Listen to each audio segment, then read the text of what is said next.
किया है 2022 तक एकदम सब लोगों के पास अपना मकान होगा, 100 स्मार्ट सिटी चलेगी, बुलेट ट्रेन चलेगा, एक तरह से छलावा हुआ है। और पता है कि अभी जो तत्काल 2023-24 में वो हमारे देश में बेरोजगारी विस्फोटक है, इतनी ज्यादा, मतलब करीब करीब 5.5 करोड़ से भी ज्यादा युवा बेरोजगार है। हमारे समय में जो गरीबी रेखा से नीचे जो वर्ग के लोग थे उसको हमने ऊपर उठाने का, अपलिफ्ट करने का काम किया था।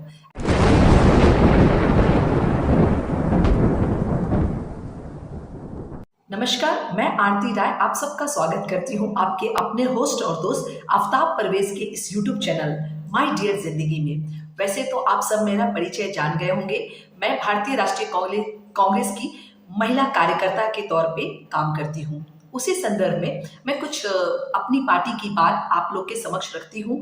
और जैसे कुछ दिन पहले 2024 में अपना अंतिम बजट, जिसे इंटरिम बजट कहता है, हमारे देश की फाइनेंस मिनिस्टर ने पेश किया, जिसमें अपने बजट, इस बजट इंटरिम बजट के अंतिम 2 दिन एक श्वेत पत्र उन्होंने लाया, जिससे कि हमारे यूपीए 1 और यूपीए 2 के 10 साल के कार्यकाल का कंपेयर उन्होंने अपने 10 साल से किया। आजकल आप जानते हैं कि जो मीडिया है, सोशल मीडिया ही मेन मीडिया है, क्योंकि जो मेन स्ट्रीम मीडिया है, जो हमारे मुख्य अखबार है, जो हमारे टेलीविजन है, वो तो पूरा मुदानी बन चुकी है, पूरा एकदम चलन चुंबक बन चुके हैं। उसके लिए बहुत फेमस हमारे एनडीटीवी के पत्रकार रवीश कुमार का एक है जो बहुत ही ज्यादा प्रचलित हुआ, वो शब्द है गोदी मीडिया। तो उससे तो हमें कोई उम्मीद नहीं है, इसीलिए हम अपनी बात एज अ कार्यकर्ता के तौर पे हम सोशल मीडिया का है कि हम अपनी पार्टी से संबंधित बात, जो कि हमारे दिल्ली में भी रोज प्रेस कॉन्फ्रेंस के माध्यम से रखा जाता है, लेकिन उसको हम और मुखर और प्रखर ढंग से अपने जो हमारे जो क्षेत्र के कार्यकर्ता है या पूरे भारत में जो भी लोग थोड़ा बहुत हमें देखते होंगे, उसके समक्ष में अपनी पार्टी का बात रखूं। हमारी माननीय वित्त मंत्री सीतारमन जी का ऐसा मानना है कि जो भी यूपीए 1 और यूपीए 2 में जो कहते हैं कि इकोनॉमिकल रिफॉर्म हुआ, एफडीआई को बढ़ावा दे गया या फिर इंडस्ट्रियलाइजेशन को बढ़ावा गया, वो सब गलत थे। ठीक है, चलो मान लिए कहते हैं, तो आंकड़े मैं पेश करना चाहता हूँ कि मेरे 10 साल और एनडीए के 10 साल में क्या यह सच नहीं है कि हमारे समय में जो 2004 से 2014 के बीच में मूलतः जो हमारे ग्रोथ रेट है, जिसे हम जीडीपी कहते हैं, वो मेरे समय का औसत जो था वो 6.7 था, और एनडीए का अभी जो है वो कहते हैं कि जीडीपी भी उन्होंने कैलकुलेट काफी ऊपर नीचे किया, उसके दमखम लगा के सारे तंत्र का प्रयोग करके बहुत सारे आंकड़ों को ऊपर नीचे करने के बाद भी वो 5.6 से आगे नहीं बढ़ पाए हैं औसतन। हमारे समय में योजना आयोग हुआ करता था, आपने पंचवर्षीय योजना सुना होगा, तो वो 5 वर्ष के देश के लिए दिशा निर्धारित करते थे कि कैसे कैसे हमें विकास करना है।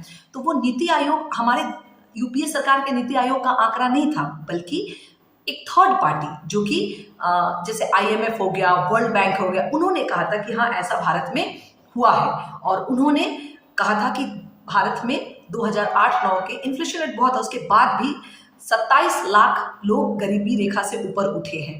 ठीक है, उन्होंने एक अपने अंतिम बजट में हमारी माननीय जो वित्त मंत्री है, उन्होंने कहा कि हमने भी 25 लाख लोगों को गरीबी रेखा से ऊपर उठाया है कोविड और इसके हिट करने के कारण। अच्छा, इनका जो आंकड़ा है वो अब चूंकि योजना आयोग का नाम उन्होंने चेंज कर दिया है और उसका नाम उन्होंने रखा है नीति आयोग। तो नीति आयोग अपने हिसाब से करती है, लेकिन कोई थर्ड पार्टी तो नहीं कहती। इसमें भी कहा जाता है कि बहुत सारे आंकड़ों का बहुत सारा हेराफेरी किया जाता है। खैर, और आगे बढ़ते हैं, मैं इसकी बात नहीं करना हूँ। बेरोजगारी दर कहते हैं जो मेन जो हम सब के आय को इफेक्ट करती है रोजमर्रा की जिंदगी का, और मैं उस पर ही विशेष तौर पे बात करना चाहूंगी। और वो बात ये है कि जैसे हम बेरोजगारी दर, ऐसा कहा जाता है कि वर्ष 2013 में जब हमने 2013-14 के दौरान जब हमारे से जा रही थी और जनता का मैंडेट हमें नहीं मिला और एनडीए सत्ता में आई, तो उस समय हमारे देश में बेरोजगारों की कुल संख्या थी वो करीब 1 करोड़ थी। और आज के डेट में आप कल्पना कर सकते हैं 2023-24 में वो आंकड़ा कहाँ है। बेरोजगारी हमारे 45 साल में सबसे ज्यादा नौजवानों में बेरोजगारी है, सबसे ज्यादा बेरोजगारी नौजवानों में है, और उसका प्रतिशत 44% से भी ज्यादा है। और वो नौजवान वर्ग की जो आयु है, वो किस वर्ग में सबसे ज्यादा बेरोजगारी आपको मालूम है? 20 से 25 वर्ग के आयु के बच्चे सबसे ज्यादा बेरोजगार हैं। कहते हैं कि 2022 में एक आंकड़ा आरटीआई से ये आंकड़ा आया है।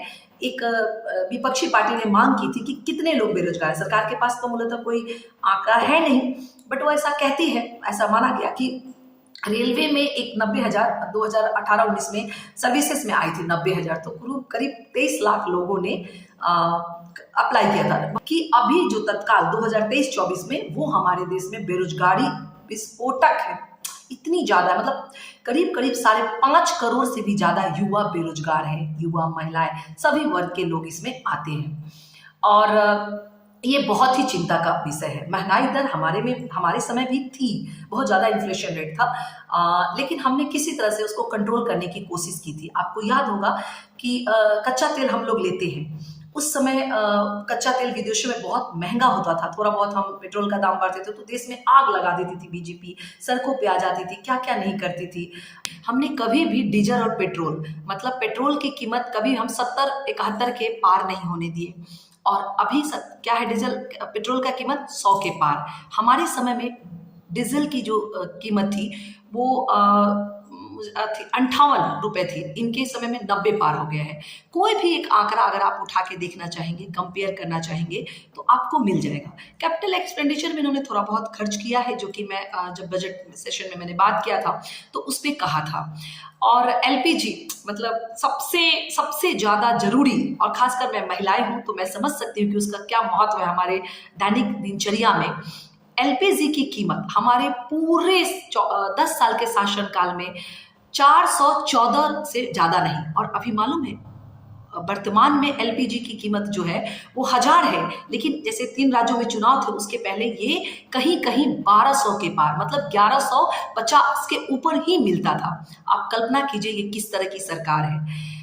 हम जब 2004 में हमें सत्ता मिली, तो सत्ता में आने के बाद सबसे पहले जो हमने कार्य किया था किसानों को, अभी किसान की स्थिति आप देख रहे हो, मैं उस पर वीडियो बनाऊंगी, लेकिन अभी मैं कहती हूँ कि किसानों के लिए जो हमने काम किया था वो पता है क्या था? वो ये था कि सबसे पहले हमने किसानों के लोन को माफ किया था। वो 72,000 के करीब लोन था जिसे हमने माफ किया था। और ये सरकार जब आती है सत्ता में तो ये क्या करती है, ये कॉर्पोरेट टैक्स जो होता है वो 32% को घटा के 22% करती है। मतलब पूंजीपतियों का, आप सोचिए इस सरकार ने पूंजीपतियों का कितना लोन माफ किया है, 14.5 लाख करोड़ से भी ज्यादा इन्होंने माफ किया है। किसका? पूंजीपतियों का। लेकिन 200 करोड़ ये किसानों का नहीं माफ कर सकते, लेकिन हमने ये किया था। तो आप समझिए कि कौन कैसे मतलब काम कर रहा था। आप कंपेयर कीजिए। देश की जनता से मेरा यह अनुरोध है कि वो मंदिर, मस्जिद, हिंदू मुसलमान पे ना जाए, आंकड़ों से तौले कि कैसा वो समय था। आपको मालूम है इस सरकार ने एक काम किया है जो बहुत अच्छे से किया है, और वो क्या है? देश में कर्जा बढ़ाना। हमारे समय में था कर्जा, मतलब जब हमने सत्ता को छोड़ा था 2013-14 में, तो उस समय हमारे देश में 58,000 करोड़ का कर्जा था, जो कि अब बढ़ के 1,73,000 करोड़ हो चुका है। ये इस सरकार में हुआ है। और मैंने कहा कि जो है कॉर्पोरेट लोन को जो है वो सस्ता किया गया है। अब सोचिए कि मतलब किसान की बात ये सरकार करती है। किसानों के वीडियो में मैं वो बहुत अच्छे से करूंगी। अभी मैं कुछ और आंकड़े मैं आपको देना चाहूंगी कि जिसके माध्यम से आप कंपेयर कर सकते हैं। मेरे 10 साल एनडीए, यूपीए के 10 साल से एनडीए का 10 साल। कहते हैं कि उस समय हमारे सेंट्रल गवर्नमेंट जॉब की कुल संख्या जो थी, एक आंकड़ा मैं बताऊंगी कि उस समय हमारे देश में सेंट्रल गवर्नमेंट एम्प्लॉय की जो कुल संख्या थी, जो सर्विसेज में थे, जिसे हम सरकारी कर्मचारी कहते हैं, उनकी संख्या 33,28,000 थी, जो कि अब यह घट के विगत 10 सालों में 33,67,143 संख्या इसकी शायद बची हुई है। एक आंकड़ा और मैं आप सबके समक्ष रखना चाहती हूँ, वो है बैंकों का एनपीए। हमारे समय में बैंकों का जो एनपीए था वो मात्र 8 लाख करोड़ था, जो कि अब वर्ष 2023-24 में बढ़ के, आप पता करना चाहेंगे कितना है? वह बढ़ के 55 लाख करोड़ हो गया है। मतलब ये कौन लोग हैं जो बैंक से कर्जा लेते हैं और नहीं चुकाते हैं? बहुत उस समय हम स्विस बैंक की बात क्या करते थे कि हम जब सत्ता में आएंगे तो आप तो समझते हैं जुमलेबाजी की ये सरकार है, क्या क्या इसने वादे किए थे, 2 करोड़ रोजगार देंगे, 15 लाख रुपए सबके खातों में आएंगे, 2022 तक किसानों की आमदनी दुगनी हो जाएगी। किसान के ऊपर तो अभी क्या वो सीन शंभू बॉर्डर पे हो रहा है, पूरी दुनिया देख रही है। मैं नेक्स्ट वीडियो उस पर ही बनाऊंगी बाद में, जैसा मैं कह चुकी हूँ। और उसके बाद कहा था कि किसानों की आय 2022 तक एकदम सब लोगों के पास अपना मकान होगा, 100 स्मार्ट सिटी चलेगी, बुलेट ट्रेन चलेगा। एक तरह से छलावा हुआ है। और मैं ये बड़े सादगी और स्पष्ट रूप से कह सकती हूँ कि इस 10 साल के शासनकाल में आम जनता के साथ अन्याय, छलावा के अलावा कुछ भी नहीं हुआ है। और ये आंकड़े बताते हैं। अभी की परिस्थिति में आप देखेंगे कि आम लोगों का जो इनकम है वो घटा है। और वो इनकम ऐसे देखिए, जैसे हमारे समय में मनरेगा, मैं कहती हूँ कि उस समय मनरेगा में एक आदमी जो है वो 300 रुपये कमाता था।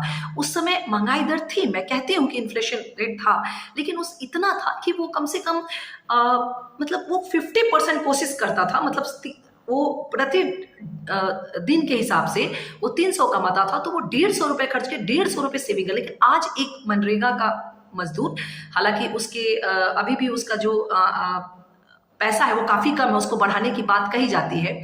मनरेगा में जो 100 दिन का रोजगार है उसको 150 करने की हम बात कहते हैं, बट वो सरकार हमारा बात मतलब नहीं मानती है। अब तो खैर इनका बजट सेशन खत्म हो गया। वो ये पूरी तरह से इसमें मतलब महिलाओं के साथ अन्याय हुआ है, हर तरह का अन्याय इसमें हुआ है। तो मैं आप ये कह नहीं सकती हूँ कि आंकड़े कभी झूठ नहीं बोलते हैं। एक याद है ना, देश के प्रधानमंत्री, तब उस समय के वो मुख्यमंत्री हुआ करते थे, और उन्होंने कहा था कि जब रुपया गिरता है तो देश का मान और सम्मान गिरता है।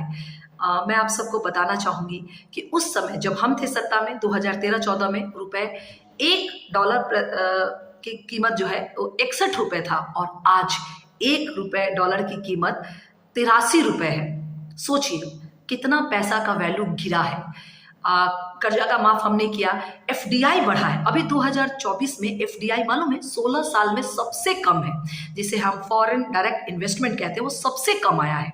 लेकिन विडंबना देखिए आज के समय का, कि अगर अंबानी एक इवेंट करते हैं तो सारे देश के उद्योगपति आ जाएंगे, अंबानी अडानी, और बोलेंगे वाह वाह वाह कितना अच्छा काम कर रहा है।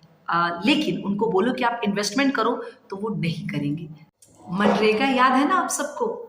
हमारे देश के प्रधानमंत्री बोलते हैं कि ये तो कांग्रेस के असफलताओं का ढोल पीटेंगे। लेकिन आपको मालूम है, जब हमारी अर्थव्यवस्था सबसे बुरे दौर से गुजर रही थी, मतलब ये जीएसटी नोटबंदी के बाद जब ये आया हमारे यहाँ, जिसे हम वैश्विक आपदा भी कहते हैं, कोविड, तो वो जो शहरों से लोग अपने गाँव के में प्रवेश किए, तो उनके जीवन जीना और यापन करने का जो मुख्य साधन था वो मनरेगा ही था।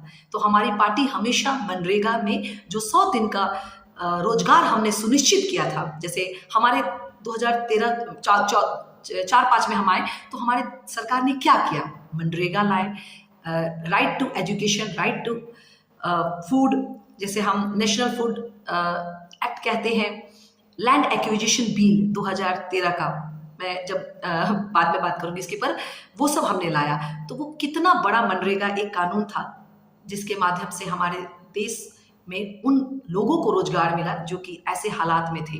और हमने कहा, हमारी पार्टी ने मांग की थी कि उसको 100 से बढ़ाकर 150 किया जाए। लेकिन आज के 2023-24 के दौरान मालूम है उसमें 100 दिन का रोजगार भी सुनिश्चित सरकार नहीं कर पा रही है। इस सरकार ने न केवल मनरेगा के बजट को थोड़ा सा कम किया है, बल्कि एजुकेशन में, हमारे समय में एजुकेशन में 4.9% से खर्च किए जाता थे, लेकिन अब वो 2.6 के हिसाब से किया जाता है। हेल्थ में भी कुछ ऐसा ही है, हमारे समय भी हेल्थ में बहुत ज़्यादा नहीं, लेकिन हेल्थ में भी कम हुआ है।